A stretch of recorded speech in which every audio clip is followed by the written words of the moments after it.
तारों तले जिंदगी। इस सीरीज में हम आपके लिए लेकर आए हैं हिंदी साहित्य जगत की कुछ चर्चित कहानियों और उपन्यासों पर केंद्रित रेडियो नाट्य वाचन। आइए सुनते हैं लेखक शरद चंद्र द्वारा लिखित उपन्यास बिराज बहू का रेडियो नाट्य वाचन। निर्देशन और प्रस्तुति काजल सूरी की है। वाचन स्वर डॉक्टर ऋतु राजपूत का। लीजिए सुनिए तीसरी कड़ी। अब तक आपने सुना, नीलांबर खाने के लिए बैठते हुए बोला, ये इतनी तरकारी तो धरी है, इतना क्या है? उन्हीं में कभी ये कभी वो, इनके साथ क्या मत खा सकते हैं? ये कोई शहर तो है नहीं कि सब चीजें मिल जाएंगी। ये तो गांव है। यहां तो बस पोखर की मछली ही है, उसे भी तुमने छोड़ दिया। और अब आगे।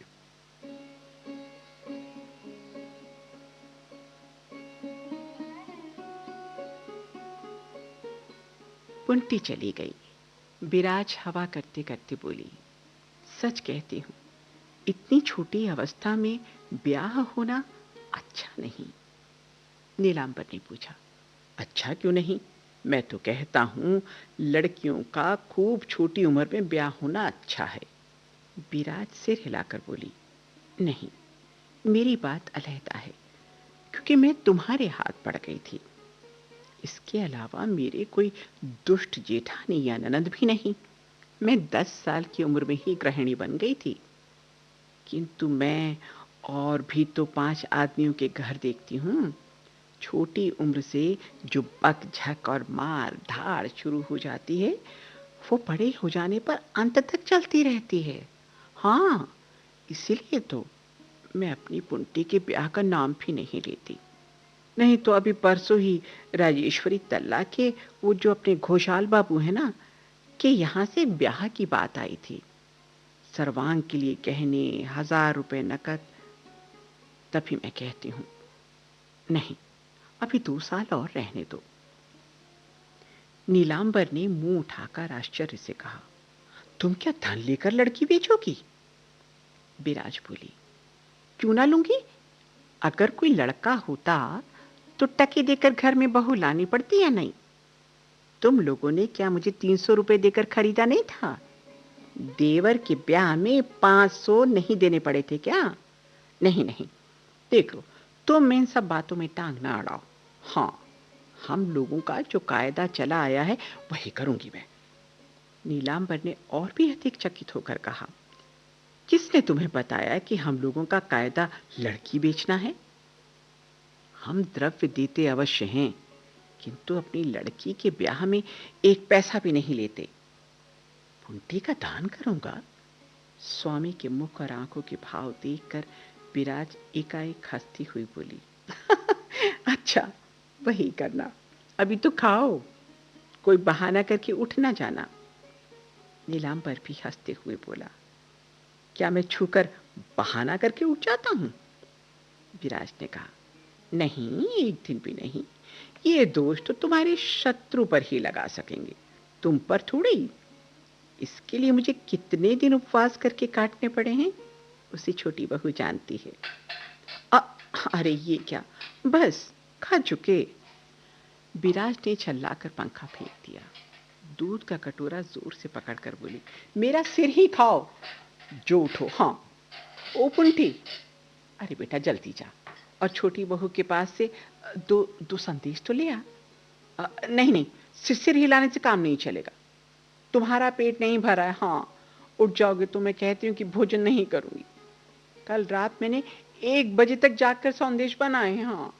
हरिमती ने एक रकाबी में बहुत से संदेश लाकर थाली के पास रख दिए।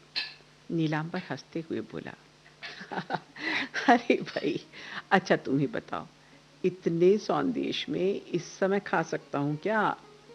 विराज ने मिठाई की ओर देखकर सिर झुकाकर कहा, अरे बातचीत करते करते खा जाओ, जितने खा सको। इतने पर तो अब खाना ही पड़ेगा, विराज ने कहा। हाँ, या तो मछली ना छोड़ पाओगे या फिर इसे कुछ ज्यादा मात्रा में ही खाना पड़ेगा। नीलांबर ने रकाबी हाथ में लेकर कहा, अरे इस खिलाने के जुल्म के भय से मन में आता है बस वन में जाके रहूं। पुंटी बोली। दादा मुझे भी। विराज ने डांट कर कहा, चुप रह, खाएंगे नहीं तो जिएंगे कैसे? देखूंगी कि ससुराल जाने पर कैसे शिकायत करती है तू। 1.5 महीने बाद की बात है। 5 दिन तक ज्वर में पड़े रहने के बाद आज सुबह नीलांबर की तबीयत ठीक थी। ज्वर उतर गया था। विराज ने अपने हाथ से उसके कपड़े निकालकर धुले कपड़े पहना दिए थे और फर्श पर बिछौना बिछाकर उस पर लिटा दिया था। नीलांबर चुपचाप पड़ा हुआ खिड़की से बाहर के एक नारियल के वृक्ष की ओर देख रहा था। छोटी बहन हरीमती पास बैठी धीरे धीरे पंखे से हवा कर रही थी।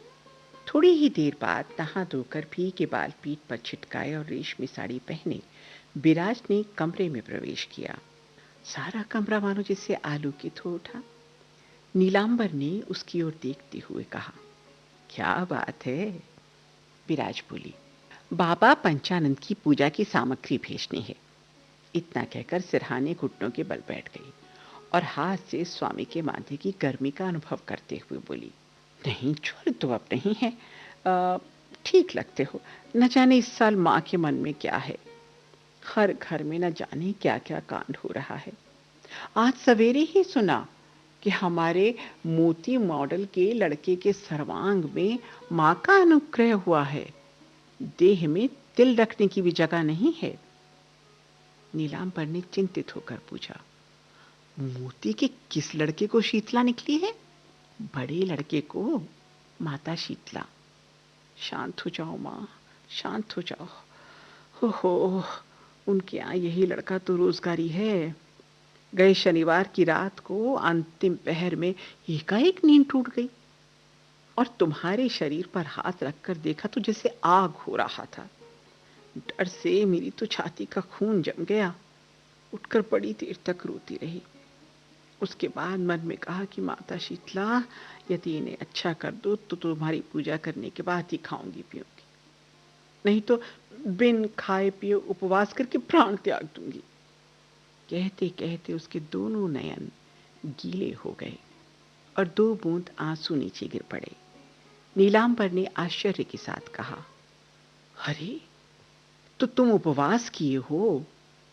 पुंटी बोली, हाँ दादा, भाभी कुछ नहीं खाती, केवल शाम को 1 मुट्ठी कच्चे चावल और बस 1 लोटा जल पीती है, किसी की बात ही नहीं सुनती। नीलांबर ने अत्यंत असंतुष्ट होकर कहा, अरे ये सब तुम्हारा पागलपन नहीं है तो क्या है? विराज आंचल से आंसू पोंछते हुए बोली, पागलपन नहीं, असली पागलपन है। अगर तुमने नारी का जन्म पाया होता ना, तब जानते कि स्वामी क्या होता है, तभी समझ पाते। ऐसे दिनों में उसके ज्वरग्रस्त होने पर छाती के भीतर क्या होने लगता है। इतना कहकर जाने को उठी, किंतु फिर बोली, पुंटी, नौकरानी पूजा करने जा रही है, साथ जाना हो तो जा, जल्दी से नहाकर तैयार हो जा। पुंटी खुश होकर खड़ी हो गई और बोली, जाऊंगी भाभी, मैं तो जाऊंगी। तब देर न कर, जा देवता के निकट अपने दादा के लिए अच्छी तरह वरदान मांगना। पुंटी दौड़कर चली गई। नीलांबर हंसकर बोला, वो भी मांग सकेगी, बल्कि तुमसे भी ज्यादा अच्छी तरह। विराज ने हंसते हुए सिर हिलाया और बोली, ऐसा ना समझो, भाई हो या माँ बाप हो, स्त्रियों के लिए स्वामी से बढ़कर कोई नहीं। भाई या माँ बाप के उठ जाने पर खूब दुख कष्ट होता है, किंतु स्वामी के चले जाने पर तो स्त्री का सर्वस्व चला जाता है। आज 5 दिन से बिना खाए पिए हूं, किंतु दुर्भावना की बोझ से एक बार भी ख्याल नहीं आया कि उपवासी हूं। परंतु बुलाओ तो अपनी किसी बहन को तो देखूं। नीलांबर ने चट रोक कर कहा, फिर वही।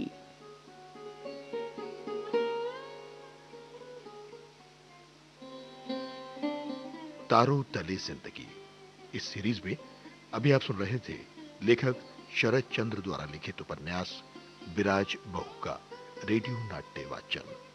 निर्देशन और प्रस्तुति काजल सूरी की थी और वाचन स्वर डॉक्टर ऋतु राजपूत का।